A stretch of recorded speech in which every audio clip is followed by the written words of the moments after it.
हरे कृष्णा। तो सभी वैष्णव भक्तों के चरणों में दंडवत प्रणाम। श्रीमद् भगवद गीता यथारूप अध्याय 2 श्लोक संख्या 22। तो अभी तक हमने श्लोक संख्या 21 तक श्रवण किया है।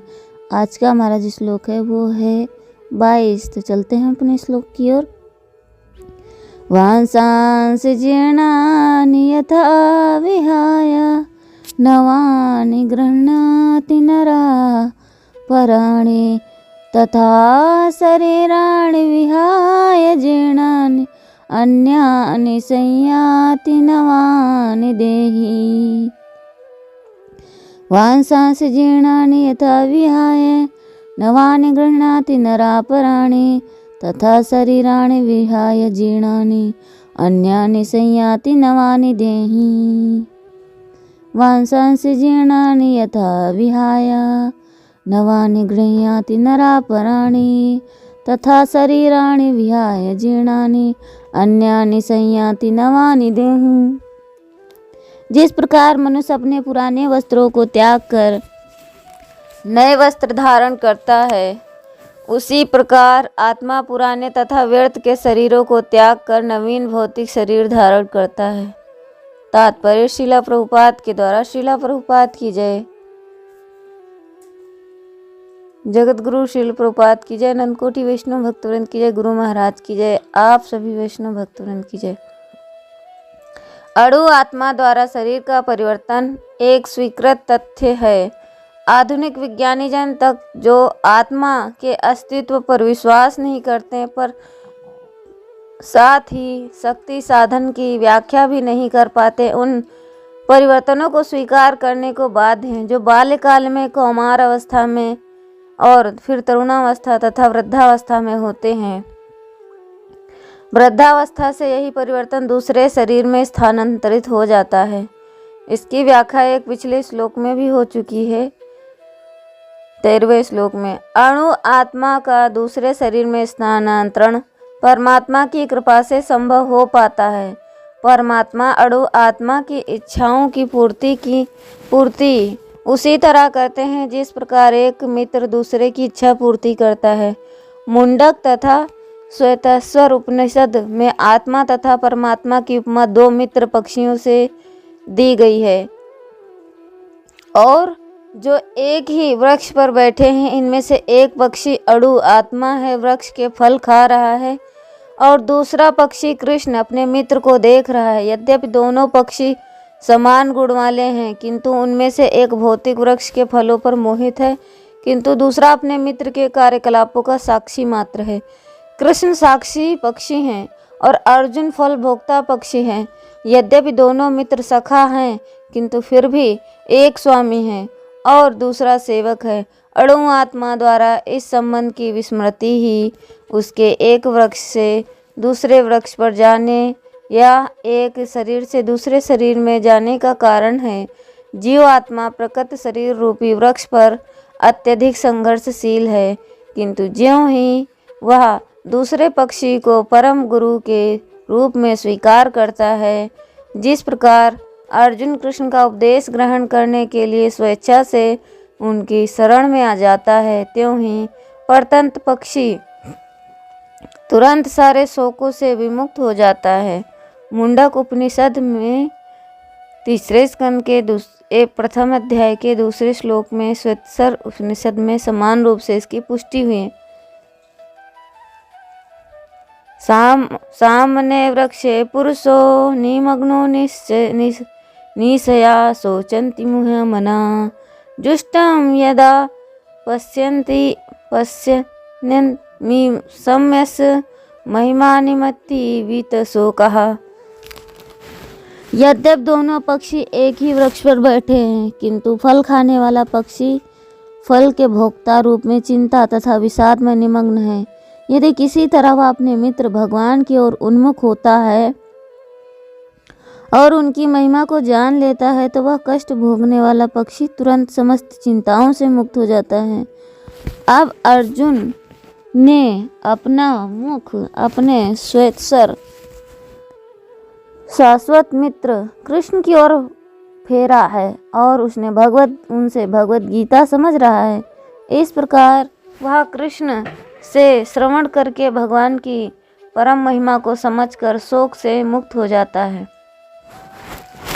यहाँ भगवान ने अर्जुन को उपदेश दिया है कि वह अपने पितामह तथा गुरु से देहांतरण पर शोक प्रकट न करे, अपितु उसे इस धर्म युद्ध में उनके शरीरों का वध करने में प्रसन्न होना चाहिए, जिससे वे सब विभिन्न शारीरिक कर्म फलों से तुरंत मुक्त हो जाएं। बलिवेदी पर या धर्म युद्ध में प्राणों को अर्पित करने वाला व्यक्ति तुरंत शारीरिक पापों से मुक्त हो जाता है और उच्च लोक को प्राप्त होता है। अतः अर्जुन का शोक करना युक्ति संगत नहीं था। वंशांश जीर्णानि संयाति नवानि देहि। इसी देहांतर की प्राप्ति के विषय में धीर पुरुष शोक नहीं करते हैं। अब उसी बात को उदाहरण देकर स्पष्ट रूप से कह रहे हैं कि जैसे पुराने कपड़ों के परिवर्तन पर मनुष्य को शोक नहीं करना चाहिए होता, ऐसे ही शरीरों के परिवर्तन पर भी शोक नहीं होना चाहिए। कपड़े मनुष्य ही बदलते हैं, पशु पक्षी नहीं। अतः यहाँ कपड़े बदलने के उदाहरण में नरः पद की दिया गया है। नरः पद मनुष्य योनि का वाचक है और उसमें स्त्री पुरुष बालक बालिकाएं जवान बूढ़े आदि सभी आते हैं। जैसे मनुष्य पुराने कपड़ों को छोड़कर दूसरे नए कपड़ों को धारण करता है, ऐसे ही यह देही पुराने शरीर को छोड़कर दूसरे नए शरीर को धारण करता है। पुराना शरीर छोड़ने को मरना कह देते हैं और नया शरीर धारण करने को जन्मना कह देते हैं। जबकि प्रकृति के साथ संबंध रहता है, तब तक यह देही पुराने शरीरों को छोड़कर कर्मों के अनुसार या अंतकालीन चिंतन के अनुसार नए शरीरों को प्राप्त होता रहता है। यह शरीराणि पद में बहुवचन देने का तात्पर्य है कि जब तक शरीर को अपने वास्तविक स्वरूप का यथार्थ बोध नहीं होता, तब तक यह शरीरी अनंत काल तक शरीर धारण करता ही रहता है। आज तक इसने कितने शरीर धारण किए हैं, इसकी गिनती भी संभव नहीं। इस बात को लक्ष्य में रखकर शरीराणि पद से बहुवचन का प्रयोग किया गया था तथा संपूर्ण जीवों का लक्ष्य कराने के लिए यहाँ देही पद आया है। यहाँ श्लोक के पूर्वार्ध में तो जीर्ण कपड़ों का दृष्टांत शरीरों में कैसे लागू होगा, कारण कि शरीर तो बच्चों और जवान के भी मर जाते हैं, केवल बूढ़े के जीर्ण शरीर मर जाते हों, यह बात तो नहीं है।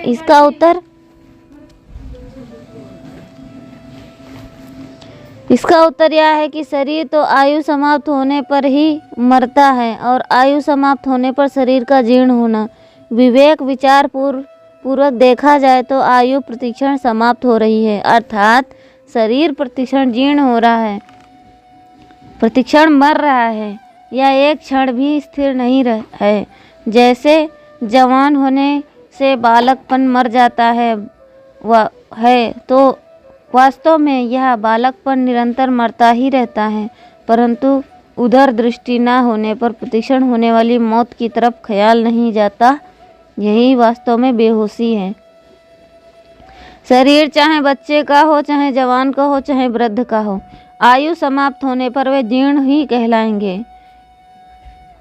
यथा और तथा पद देकर कहा है कि जैसे मनुष्य पुराने कपड़ों को छोड़कर नए कपड़े धारण कर लेता है, वैसे ही यह देही पुराने शरीरों को छोड़कर नए शरीरों में चला जाता है। यहाँ एक शंका होती है, जैसे कुमार, युवा और वृद्ध अवस्थाएं अपने आप होती हैं, वैसे ही देहांतर प्राप्ति की अपने आप होती है। यथा जैसे और तथा वैसे घट जाते हैं, परंतु इस श्लोक में पुराने कपड़ों को छोड़ने में और नए कपड़े धारण करने में तो मनुष्य की स्वतंत्रता है, पर पुराने शरीरों को छोड़ने में और नए शरीर धारण करने में देही की स्वतंत्रता नहीं है। इसीलिए यहाँ यथा और और तथा कैसे घटेंगे? इसका समाधान है कि यहाँ भगवान का तात्पर्य स्वतंत्रता परतंत्रता की बात कहने में नहीं है, प्रत्युत शरीर के वियोग से होने वाले शोक को मिटाने में है। जैसे पुराने कपड़ों को छोड़कर नए कपड़े धारण करने पर भी धारण करने वाला मनुष्य वही रहता है, वैसे ही पुराने शरीरों को छोड़कर नए शरीरों में जाने पर ही देही ज्यों का त्यों निर्लिप्त रूप से रहता है। अतः शोक करने की कोई बात है ही नहीं। इस दृष्टि से यह दृष्टांत ठीक है। दूसरी शंका यह होती है कि पुराने कपड़े छोड़ने में और नए कपड़े धारण करने में तो सुख होता है, या पुराने शरीर छोड़ने में और नए शरीर धारण करने में दुख होता है। अतः यहाँ यथा और तथा कैसे घटेंगे? इसका समाधान यह है कि शरीरों के मरने का जो दुख होता है वह मरने से नहीं होता, प्रत्युत जीने की इच्छा से होता है। मैं जीता रहूं, ऐसी जीने की इच्छा भीतर में रहती है और मरना पड़ता है तब दुख होता है।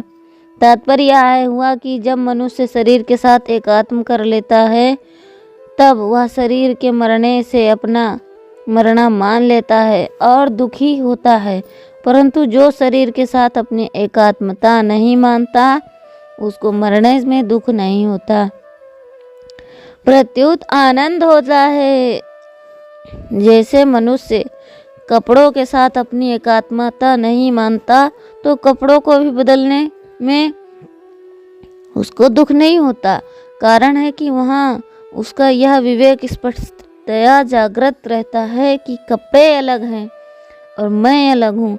परंतु वही कपड़ों का बदलना अगर छोटे बच्चे का किया जाए तो वह पुराने कपड़े उतारने में और नए कपड़े धारण करने में भी रोता है। उसका यह दुख केवल मूर्खता से, नासमझी से होता है। इस मूर्खता को मिटाने के लिए ही भगवान ने यहाँ यथा और तथा पद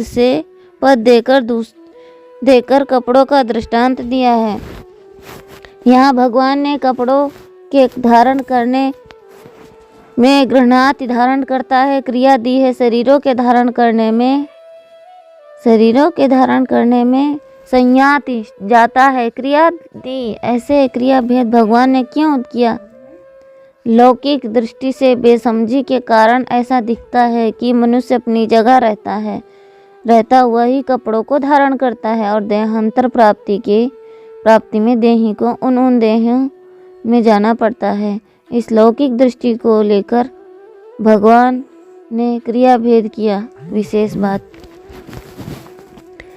गीता में येन सर्वमिदं ततं नित्य सर्वगतः स्थाणुः, यदि पदों में देही को सर्वत्र व्याप्त नित्य सर्वत्र स्थिर स्वभाव वाला बताया तथा संयाति नवानि देही शरीरम यद्वनोक्ति आदि पदों से देही को दूसरे शरीरों में जाने की बात कही गई है। अतः जो सर्वगत है, सर्वत्र व्याप्त है, उसका जाना आना कैसे? क्योंकि जो जिसे देश में ना हो उस देश में चला जाए तो इसको जाना कहते हैं, और दूसरे देश में है वह इस देश में आ जाए तो उसको आना कहते हैं। परंतु देही के विषय में तो ये दोनों ही बातें नहीं घटती। इसका समाधान यह है कि जैसे किसी की बाल्यावस्था युवावस्था हो जाती है और कहता है कि मैं जवान हो गया हूँ, परंतु वास्तव में वह स्वयं जवान नहीं हुआ, प्रत्युत उसका शरीर जवान हुआ है। इसीलिए बाल्यावस्था में जो वह था युवावस्था में भी वही है, परंतु शरीर से तादात्म्य मानने के कारण वह शरीर के परिवर्तन को अपने में आरोपित कर लेता है। ऐसे ही आना जाना वास्तव में शरीर का धर्म है, पर शरीर के साथ तादात्म्य होने पर वह अपने में आना जाना मान लेता है। अतः वास्तव में देही का कहीं भी आना जाना नहीं होता, केवल शरीरों के तादात्म्य के कारण उसका आना जाना प्रतीत होता है। अब यहाँ प्रश्न होता है कि अनादिकाल से जो जन्म मरण चला आ रहा है उसमें क्या कारण क्या है? कर्मों की दृष्टि से तो शुभ कर्मों का फल भोगने के लिए जन्म मरण होता है। ज्ञान की दृष्टि से अज्ञान के कारण जन्म मरण होता है। और भक्ति की दृष्टि से भगवान की विमुखता के कारण जन्म मरण होता है। इन्हीं तीनों में भी मुख्य कारण है कि भगवान ने जीवों को स्वतंत्रता दी है, उसका दुरुपयोग करने से ही जन्म मरण हो रहा है। अब वह जन्म मरण कैसे मिटे? मिली हुई स्वतंत्रता का दुरुपयोग करने से जन्म मरण मिट जाएगा। तात्पर्य यह है कि अपने स्वार्थ के लिए कर्म करने में जन्म मरण हुआ है, अतः अपने स्वार्थ का त्याग करके दूसरों के हित के लिए कर्म करने से जन्म मरण मिट जाएगा। आपकी जानकारी का अनादर करने से जन्म मरण हुआ है, अतः अपनी जानकारी का आदर करने से जन्म मरण मिट जाएगा। भगवान से विमुख होने से जन्म मरण हुआ है, अतः भगवान के सम्मुख होने से जन्म मरण मिट जाएगा। अपनी जानकारी का अनादर करने का तात्पर्य है कि हम जितना जानते हैं उसके अनुसार कार्य ना करना। जैसे सत्य बोलना ठीक है, झूठ बोलना ठीक नहीं, ऐसा जानते हुए भी स्वार्थ के लिए झूठ बोल देते हैं। कोई हमें सुख देता है तो अच्छा लगता है, कोई दुख देता है तो बुरा लगता है। ऐसा जानते हुए भी हम अपने सुख के लिए दूसरों को दुख देते हैं। ऐसे ही हम जानते हैं कि शरीर आदि सब जाने वाले हैं, रहने वाले नहीं हैं, फिर भी इनमें मोह ममता करते हैं। यही अपनी जानकारी अनादर है। मनुष्य नई नई वस्तु चाहता है तो भगवान भी उसको नई नई वस्तु शरीर आदि सामग्री दे देते हैं। शरीर बूढ़ा हो जाता है तो भगवान उसको नया शरीर देते हैं। अतः नई नई इच्छा करना ही जन्म मरण हेतु है। नई नई इच्छा करने वाले को अंतकाल तक नई नई वस्तु मिलती हैं, मिलती ही रहेंगी। मनुष्य में एक इच्छा शक्ति है, वह प्राण शक्ति है। इच्छा शक्ति के रहते हुए प्राण शक्ति नष्ट हो जाती है। जब तक नया जन्म होता है, अगर इच्छा शक्ति ना रहे तो प्राण शक्ति नष्ट होने पर भी पुनः जन्म नहीं होता। कोई अभी दृष्टांत केवल एक अंश में घटता है, सर्वथा नहीं। यहाँ पुराने कपड़े छोड़कर नए कपड़े केवल इस अंश में है कि जैसे आदमी अनेक कपड़े बदलने पर एक ही रहता है, ऐसे ही स्वयं अनेक योनियों में अनेक शरीर धारण करने पर भी एक वही का वही रहता है। जैसे पुराने कपड़ों को छोड़ने से हम मर नहीं जाते और नए कपड़े धारण करने से हम पैदा नहीं हो जाते, ऐसे ही पुराने शरीर को छोड़ने से हम मर नहीं जाते, नया शरीर धारण करने से हम पैदा नहीं हो जाते। तात्पर्य है कि शरीर मरता है, हम नहीं मरते। अगर हम मर जाएं तो फिर पुण्य पाप का फल कौन भोगेगा? अन्य योनियों में कौन जाएगा? बंधन किसका होगा? मुक्त कौन होगा? तो हरे कृष्णा। आज का श्लोक समाप्त हुआ। हरे कृष्णा कृष्णा कृष्णा हरे हरे, हरे राम राम राम हरे हरे।